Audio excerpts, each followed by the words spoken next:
Europe 1, Mélanie Gomez.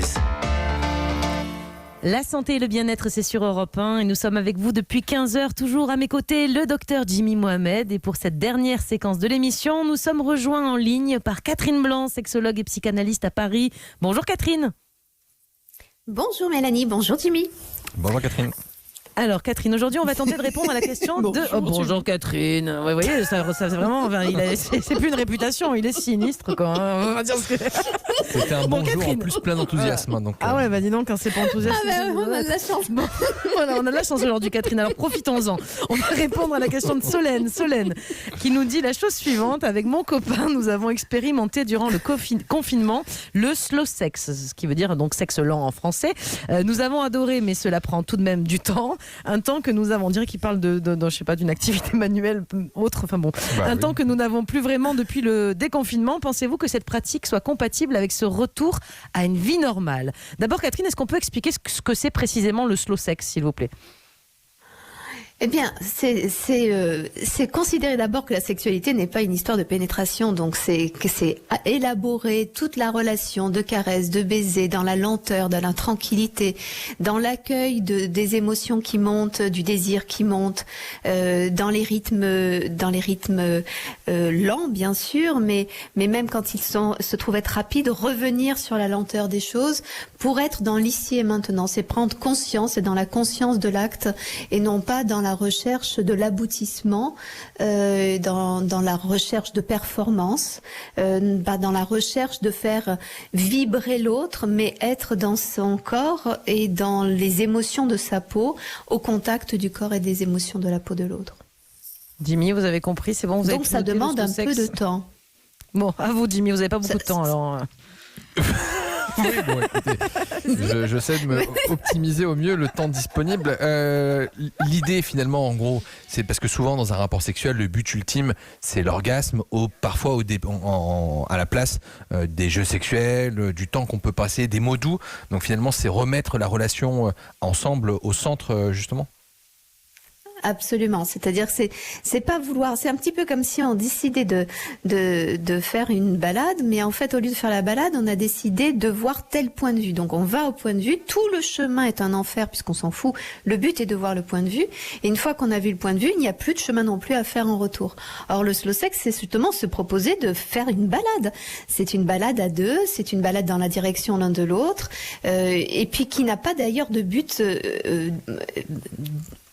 à proprement parler bien défini, parce que ce peut être l'orgasme, mais d'ailleurs l'orgasme, où est-il? Il n'est pas nécessairement au lieu de l'éjaculation masculine, il peut être tout au long de cette promenade, avec un moment d'émoi important, et puis qui peut s'arrêter, se reprendre, etc. Il y a un côté un peu chat qui s'étire, qui ronronne, qui prend le plaisir de ronronner et de se perdre dans ce ronron. Il y a quelque chose d'assez aventureux en fait. Comment ils plutôt peuvent faire que Solène ce et son... sprint vers une ligne d'arrivée. Alors comment ils peuvent faire Solène et son copain pour continuer à ronronner tranquillement à l'avenir, maintenant qu'il y a des confinements, qu'ils ont peut-être repris leur activité professionnelle au rythme habituel? Comment on continue de ronronner quand on n'a plus le temps? Je pense qu'on en a toujours le temps, puisque vous savez ce qui est assez étonnant, j'ai toujours été très surprise de voir que par exemple des gens qui me disent moi j'aurais absolument pas la place d'avoir un amant ou une maîtresse, et puis quand je suis désolée Jimmy, je sais que c'est un sujet qui ne vous plaît guère, mais quand finalement ils cèdent à l'appel des sirènes et qu'ils se retrouvent, alors qu'ils ont des vies extrêmement chargées, à un rendez-vous galant en beau milieu d'une journée, il y a le temps pour ça. Donc je crois que l'erreur est de penser qu'il faut faire l'amour tous les jours de façon optimum, et que effectivement nous n'avons pas tous les jours le temps pour que ça prenne du temps. Mais même par exemple quand on va se coucher, on est pressé de se coucher, on est pressé de s'endormir parce que demain on travaille, mais simplement prendre le temps de la douceur de la sexualité plutôt que d'être dans un rythme où on a l'impression de faire du rodéo, eh bien évidemment que tout d'un coup on peut étirer, ça peut durer un peu plus de temps. C'est pas des heures, pas nécessairement des heures, parce que la notion de slow sex n'est pas dans le timing, parce que ce serait encore une autre performance, c'est dans la prise de conscience de la situation et de la douceur de cette situation. Donc ça peut durer pas nécessairement très longtemps tout en étant du slow sex. Donc c'est une fausse idée que c'est la vie moderne qui empêche le slow sex. Je pense que c'est tout simplement parce que nous passons notre vie à nous fuir, à fuir toute situation de ressenti, d'être dans l'ici et maintenant. On est toujours dans le faire et on oublie l'être. Le slow sex n'est rien d'autre que être dans l'être. L'être aimant, l'être désirant. Jimmy, petite dernière question. Est-ce que ça peut être thérapeutique? Je pense par exemple aux éjaculateurs précoces, par exemple. Absolument, bien sûr. Le propre de l'éjaculateur précoce, c'est qu'il part du principe qu'il va éjaculer précocement. Donc il est tellement dans le stress qu'il arrive déjà au point qui est ce qu'il s'est dicté déjà, à savoir son échec.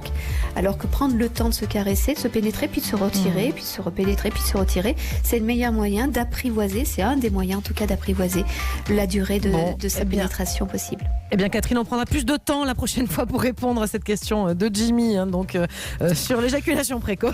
Donc on y reviendra. Oh, merci beaucoup Catherine pour tous ces conseils. Merci Jimmy. On se retrouve. Il est de bonne composition quand même. Notre Jimmy. Il est sacrément dur, moi je vous le dis. Merci. On se retrouve demain tous les trois à 15h. Vos questions au 39 21 sont toujours les bienvenues. 50 centimes d'euros la minute qui seront reversés à l'Institut Pasteur.